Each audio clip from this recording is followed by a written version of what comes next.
अस्सलाम वालेकुम। तो फ्लटर सीरीज़ के ये जो लेक्चर है तीसरा लेक्चर है। पिछले लेक्चर में हमने फ्लटर के बेसिक्स के बारे में पढ़ा था, किस तरह हम प्रोजेक्ट्स क्रिएट करते हैं, किस तरह हमने प्रोजेक्ट को बनाना होता है, ठीक है।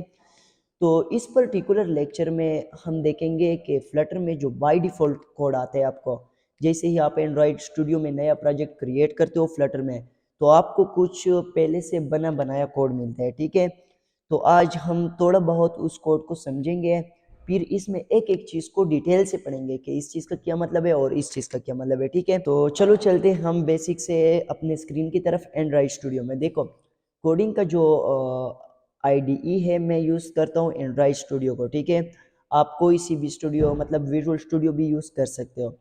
तो चूँकि मैं एंड्रॉयड स्टूडियो यूज़ करता हूँ, तो आप कोई सी भी स्टूडियो यूज़ कर सकते हो, विजुअल स्टूडियो मतलब या एंड्रॉयड स्टूडियो, आपकी सिलेक्शन है। तो हम आ गए बेसिकली अपने एंड्रॉयड स्टूडियो पे। तो ये जो स्क्रीन पे आपको कोड दिखाई दे रहा है ये वाला, ये बाय डिफ़ॉल्ट फ्लटर में आपको मिलते हैं। यानी जैसे ही आप फ्लटर का नया प्रोजेक्ट क्रिएट करते हो, तो ये सारा कोड आपको बना-बनाया मिलता है, ठीक है? और अगर मैं इस कोड को रन करूँ, तो ये एक छोटे से ऐप का कोड है, जो फ्लटर आपको बना-बनाया देता है, ठीक है?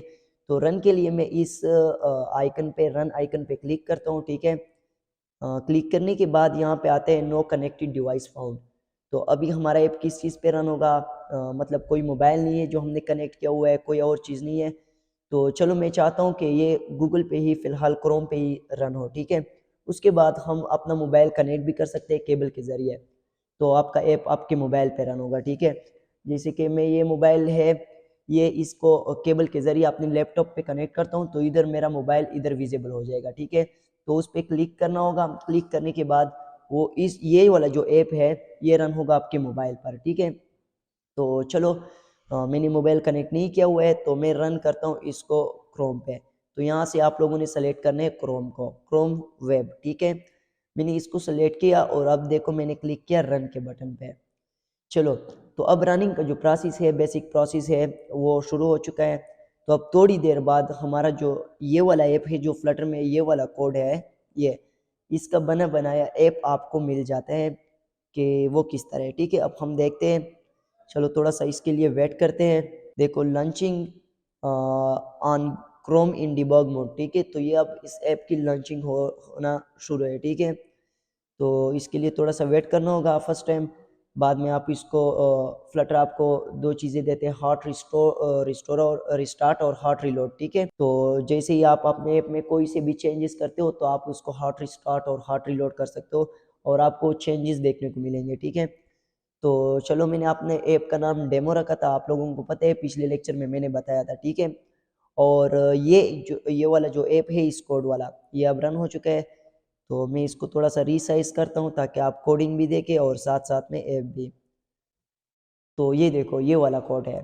इस कोड का जो ऐप है वो ये वाला है, ठीक है। तो सबसे पहले मैं इसको मिनिमाइज़ करता हूँ। आप इस बाय डिफ़ॉल्ट कोड को समझने की कोशिश करते हैं, ठीक है। तो ऊपर जाता हूँ, सबसे ऊपर। सबसे पहले मैं स्टार्ट लेता हूँ इस लाइन से, ताकि लाइन बाय लाइन आपको मैं समझा सकूँ, ठीक है। तो इस वाली लाइन का मतलब ये है, ये एक लाइब्रेरी फाइल है, ठीक है। आप अपने ऐप में कुछ ऐसे फंक्शन यूज़ करते हो जो बाय डिफ़ॉल्ट है, मतलब आपने वो फंक्शन नहीं बनाना है, प्रोग्रामर ने ऑलरेडी बनाया है। मिसाल के तौर पर देखो, अगर कोई बंदा है एक ऐप बनाता है, ठीक है, कोई दूसरा बंदा है वो भी एक ऐप बनाता है, तीसरा बंदा है वो भी ऐप, मतलब हज़ारों डेवलपर बैठे हैं और ऐप बना रहा है। अब देखो, वो एक फंक्शन है जो सारे ऐप डेवलपर को ज़रूरत है, मतलब वो अलग से बनाएगा, वो अलग से बनाएगा, वो अलग से बनाएगा। तो प्रोग्रामर ने किया क्या, डेवलपर ने यूँ किया कि वो फंक्शन जो सबको, जिसकी ज़रूरत सबको हो, वो उसने बना ली और अपने लैंग्वेज में ही, अपने आईडीई में उसको शामिल किया। तो हमने उस फंक्शन को सिर्फ कॉल करना होता है। जैसे ही हम उसको कॉल करते हैं, उस ऐप की फंक्शनैलिटी आपको मिल जाती है। तो उस फंक्शन को हम बोलते हैं प्री डिफाइंड फंक्शन, यानी पहले से बने बनाए गए फंक्शन, ठीक है। फंक्शन का कॉन्सेप्ट भी देखेंगे, बाद में इसको डिटेल से पढ़ेंगे। लेकिन फिलहाल ये जो लाइन है, इसको लाइब्रेरी फाइल आप कह सकते हो। इसमें कोडिंग पड़ी है कुछ ऐसे प्री डिफाइंड फंक्शन की। अगर आप इसको एक्सक्लूड करते हो, अपने ऐप से हटा देते हो, तो आपको अपने प्रोग्राम में एरर मिलेंगे, क्योंकि वो फंक्शन फिर ये पहचान में नहीं आएगी। चलो मैं देखता हूँ, ट्राई करता हूँ, इसको मैं बैक करता हूँ। तो बैक करने से आपको ये एरर नज़र आते हैं, ये इतने सारे एरर। यानी रन ऐप जो फंक्शन है उसका भी डिफिनेशन अब गायब हो गया, क्योंकि इसका डिफिनेशन इस लाइब्रेरी फाइल में पड़ा था। स्टेटलेस का डिफिनेशन गायब हो गया, उसकी जो कोडिंग है वो गायब हो गया, ठीक है। तो और भी बहुत सारे एरर आपको ये रेड कलर में आपको नज़र आ रहे हैं, ये सारे इसलिए क्रिएट हुए क्योंकि हमने यहाँ से लाइब्रेरी फाइल को हटा दिया। तो उम्मीद करता हूँ कि इस बात को तो आप समझ चुके होंगे, ठीक है। मैं दोबारा से उसको अपने ऐप में शामिल करता हूँ, ठीक हो गया। तो यहाँ तक तो हो गया। इसके बाद ये जो वॉइड मैन ये जो फंक्शन है ये दरअसल में अब हमारे प्रोग्राम का एंट्री पॉइंट है। एंट्री पॉइंट वो होता है जहाँ से आपका प्रोग्राम शुरू हो जाता है, ठीक है। तो चलो फंक्शन की बाद में बात करते हैं, एक पर्टिकुलर वीडियो में 5-6 मिनट 7 मिनट की वीडियो में इस पर ब्रीफली मतलब डिस्कशन होगी, क्योंकि ये एक थोड़ा सा कॉम्प्लिकेटेड टॉपिक है, तो इस पर बाद में बात करते हैं।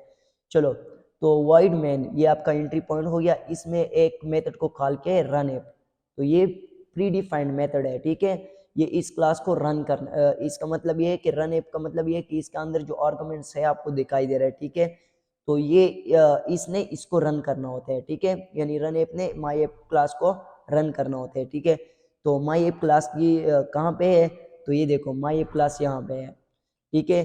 तो class my app extend to stateless visit, ठीक है। तो चलो ये बात तो मतलब हो गया। तो स्टेटलेस विजिट और स्टेटफुल विजिट अभी इसकी बात करते हैं। तो देखो आपने ऐप देखे होंगे, बस ऐप ऐसे होते हैं जो मतलब जैसे ही आप इस पे इसमें बटन्स होते हैं, इसमें आइकन्स होते हैं, तो अगर आप उस पर क्लिक करते हो तो आपको रन टाइम पे कुछ चेंज उसको आपको नज़र आता है। मतलब क्या हो गया, मतलब अगर एक जैसे कि एक लिस्ट होता है, ठीक है। लिस्ट है, अगर उस लिस्ट में आपने बहुत सारे आइटम में से किसी एक आइटम को सिलेक्ट करना होता है, ठीक है। तो उस पर क्लिक करने के बाद वो रेड या ब्लैक डॉट जो है वो उस आइटम पे आ जाता है, ठीक है। अगले आइटम पे क्लिक करने के बाद वो ब्लैक डॉट ऊपर चला जाता है। तो ये मतलब इसका ये हो गया कि रन टाइम पे आपको कुछ चेंजेस दिखाई दे रहे हैं, ठीक है। तो इसका एक दूसरा सा एग्जांपल मैं आपको बताता हूँ। आपने स्लाइडर देखा होगा, ठीक है।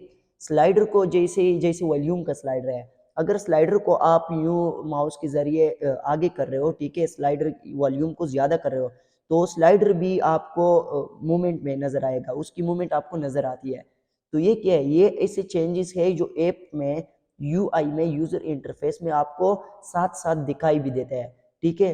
तो अगर आपने कोई ऐसी ऐप बनानी है, मतलब आपने ऐप में ऐसी पेज बनानी है या एक छोटा सा विजिट बनाना है, विजिट पे भी बाद में बात करते हैं, ठीक है, जिसमें रन टाइम पे आपने कुछ चेंजेस दिखाने हैं यूज़र को, ठीक है। जैसे कि स्लाइडर हो गया, तो स्लाइडर आपको उसकी मूवमेंट आपको नज़र आता है ऐप में, ठीक है, कि वो अब आगे जा रहा है या पीछे जा रहा है। या अगर लिस्ट में आपने सिलेक्शन करनी होती है कि ये अब ये लिस्ट सेलेक्टेड है, तो वो लिस्ट का जो गोल सर्कल होता है वो ब्लैक हो जाता है, ठीक है। तो अगर आपने अपना एक ऐसा विजिट बनाना है, अपने ऐप का एक हिस्सा ऐसे बनाना है जिसमें आपने यूज़र को रन टाइम पे कुछ चेंजेस दिखाने हैं, तो उसके लिए आप बनाओगे स्टेटफुल विजिट, ठीक है। मैं इस स्टेटलेस की बात नहीं कर रहा हूँ, यहाँ पे जो है इसकी बात नहीं कर रहा हूँ, मैं स्टेटफुल विजिट की बात कर रहा हूँ, ठीक है। तो यहाँ पे तो स्टेटलेस है। तो अगर आपने कोई ऐसा पार्ट बनाना है तो उसके लिए जो विजिट आपने ड्रा करना है वो स्टेटफुल विजिट बनाना होगा, ठीक है। और अगर आपका कोई ऐप का एक हिस्सा ऐसा है जिसमें आपने रन टाइम पे कोई भी चेंज यूज़र को नहीं दिखाना है, बस वो उसका जो लोगो आते हैं, नाम आते हैं, तो आपको पता है कि लोगो और नाम चेंज नहीं होता रन टाइम पे, तो वो तो कांस्टेंट होता ही है। अगर आपके ऐप का एक हिस्सा ऐसा है जिसमें आपने यूज़र को रन टाइम पे चेंजेस नहीं दिखाने हैं, ठीक है, तो उसके लिए हम जो विजिट यूज़ करते हैं उसको हम बोलते हैं स्टेटलेस विजिट, ठीक है। तो हमारे पास दो ही टाइप के विजिट है, एक होता है स्टेटलेस और दूसरा होता है स्टेटफुल, ठीक है। अभी स्टेटफुल को स्टेटलेस को मैं कन्वर्ट कर सकता हूँ स्टेटफुल में, देखो कन्वर्ट टू स्टेटफुल विजिट। तो अगर मैं इस पर क्लिक करता हूँ तो हमारा ये स्टेटलेस विजिट कन्वर्ट हो जाता है स्टेटफुल में, ठीक है। जैसे कि मैंने क्लिक किया, अब देखो ये बन गया स्टेटफुल।